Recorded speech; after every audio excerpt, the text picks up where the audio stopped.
Sizi bilmirəm, amma mən vinegret salatını yedikdə uşaqlığım yadıma düşür. Bilmirəm niyə. Bu salatı çox sevirəm və ən ideal hazırlama qaydasını bilirəm. Sona qədər izləyin, sizə bir kiçik ipucu verəcəm. Soyutma kartofdur, kökdür, xırda-xırda doğrayıram. Vinegretin olmazsa olmazı duzlu xiyar və duzlu kələmdir. Xiyarın iç hissəsini salata əlavə etmirəm, çünki salatı sulandırır.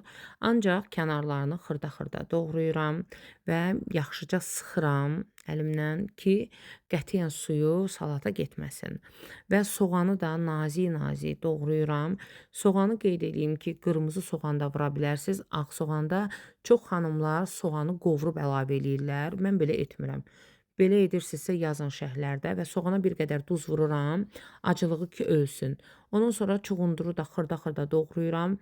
Duzlu kələmi özüm evdə hazırlamışam. Siz bu hər yerdə satırlar, ala da bilərsiniz. Və mən lobyanı əlavə etdikdən sonra göyərti olaraq petruşka vururam. Mənə görə bunun olmazsa olmazıdır. Və ipin ucu mütləq vinegret salatına yağı tam dağ şəkildə qızdırıb əlavə edin. İnanın ki, ləzzətindən doymayacaqsınız.